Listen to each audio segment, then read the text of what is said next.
घनश्याम जी, शफीकुर रहमान, आपने भी एक सांसद ऐसा रखा हुआ है जो इस तरह के अटपटांग बयान, पीक पर चुनाव का वक्त था, हिजाब को लेकर बेंगलुरु से जो आग शुरू हुई थी वो हर जगह, मुझे याद है उत्तर प्रदेश में मैं उस वक्त अलीगढ़ में थी, खूब ये मुद्दा उफान पर था। अब वो कहते हैं अगर बुर्का नहीं पहनेंगे, हिजाब नहीं पहनेंगी तो आवारगी बढ़ेगी लड़कियों में। कोई भी महिला ये सुनने के बाद क्यों आपको वोट देगी सर? आवारगी बढ़ेगी अगर हिजाब नहीं पहनेंगी तो। तीन बातें हैं। एक तो ये बयान उतना ही गलत है जितना प्रेम शुक्ला जी को ये कहना कि देश में जाति 70 साल में आई है। ये केवल सामंती सोच वाला व्यक्ति ही कह सकता है कि देश में एक सेकंड बीच में मैं मत टोकिए। जहां पर आप अपने समय बोलिए, जहां पर नरेंद्र मोदी जी स्वयं मुख्यमंत्री बनते हैं और स्वयं को बैकवर्ड कास्ट का घोषित करते हैं, जहां पर ये पार्टी दावा कर रही है कि ये पिछड़ों के साथ खड़ी है, लेकिन 100 से ज्यादा विधायक इनके हैं जो अगड़ी जातियों के, क्या उसके अनुपात में वहां पर आबादी है। हर जगह कहते हैं हिंदुओं को जोड़ रहे हैं। मैं आपको बताता हूं कैसे हिंदुओं को जोड़ रहे हैं। प्रतिदिन हर मंच से हिंदू मुस्लिम बहस करेंगे, हिंदुओं को जोड़ रहे हैं। प्रधानमंत्री बोलेंगे कि पोशाकों से पहचाने जाएंगे, हिंदुओं को जोड़ रहे हैं। एक सांसद जिसके ऊपर आतंकवादी बमबाजी का आरोप है, वो जुबान पर छुरी रख के बात करेगी, कह रहे हैं हिंदुओं को जोड़ रहे हैं। जो गरीब सब्जी बेच रहा है उसको बोलेंगे मत बेचो, कह रहे हैं हिंदुओं को जोड़ रहे हैं। अगर आपके बच्चों ने रोजगार मांगा, उसको रोजगार नहीं देंगे, लाठी से पिटवाएंगे, कहेंगे हिंदुओं को जोड़ रहे हैं। अगर किसानों ने अपना हक मांगा, उसे बोलेंगे खालिस्तानी है, कह रहे हैं हिंदुओं को जोड़ रहे हैं। ये आपके घर को तबाह बर्बाद करके, आपको नफरत में झोंक करके हिंदुओं को जोड़ने की बात कह रहे हैं, किसी को जोड़ नहीं रहे हैं। लाठी तो बिहार में भी चल रही है, वहां वाली लाठी दिखती है क्या आपको? बहुत अच्छी बात आपने कही। बिहार में देश के प्रधानमंत्री जी ने कहा था कि विशेष राज्य का दर्जा देंगे। बिहार ने इतने सांसद दिए, देश के क्योंकि विशेष राज्य के दर्जे से बिहार विकसित राज्य बनने की श्रेणी में आ सकता है।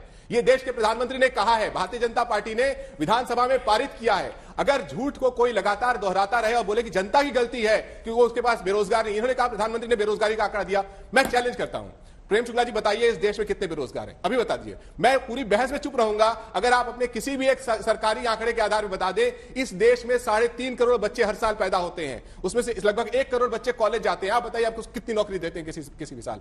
आपके पास आंकड़े नहीं है कि झूठे दावे। अभी आप ही ने खुद बताया कि इस देश में बेरोजगारी 8.9% आप ही बता रहे थे, रोहन जी बता रहे थे।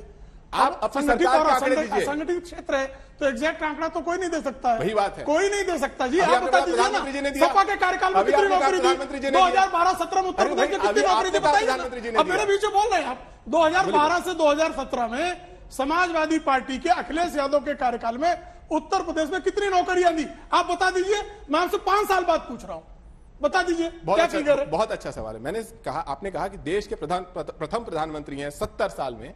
अटल बिहारी वाजपेयी जी को आप लोग भूल चुके हैं, जिन्होंने संसद में खड़े होकर 2018 में, एक सेकंड मैं आपकी बात को कोट कर रहा हूं, मैं कुछ कहता हूं, आपको समझते हैं, 2018 आपकी समझदारी बदलने की जरूरत है। 2018 आपकी क्या कोट है? 2018 में देश के प्रथम प्रधानमंत्री हैं जिन्होंने संसद में खड़े होकर बेरोजगारी के आंकड़े दिए।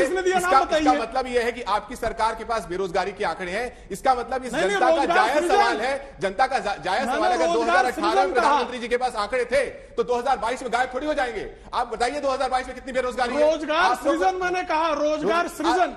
आपको पता ही नहीं है, भारतीय जनता पार्टी ने मुद्दा ही नहीं है। ना आपको महंगाई का पता है, ना बेरोजगारी का पता है, सिर्फ आपको इस चीज का पता है किस तरीके से लोगों को तोड़ा जाए।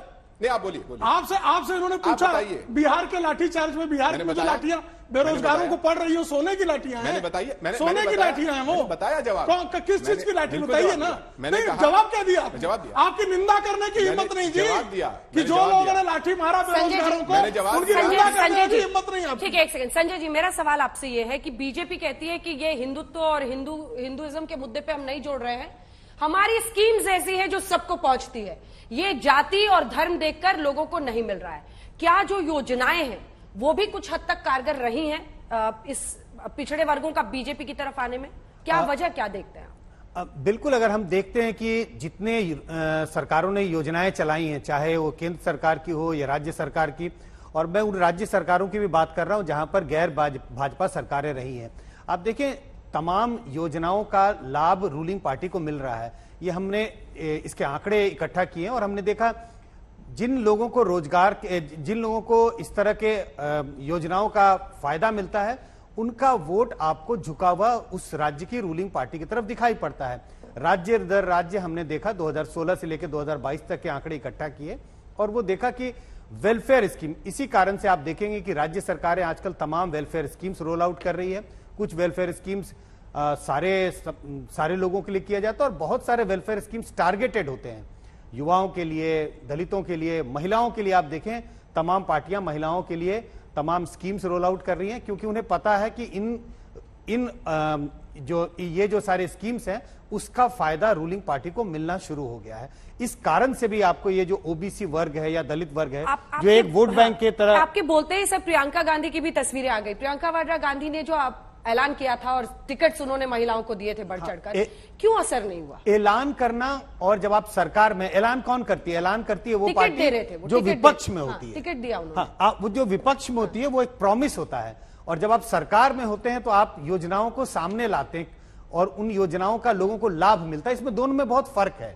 जब आप प्रॉमिस करते हैं उस पर लोगों को भरोसा ज्यादा नहीं होता है, लेकिन जब आप सरकार में होते हैं और आप योजना लाते हैं और जिसका फायदा लोगों को मिलता है, उन लोगों का झुकाव सरकार की ओर दिखाई पड़ता है।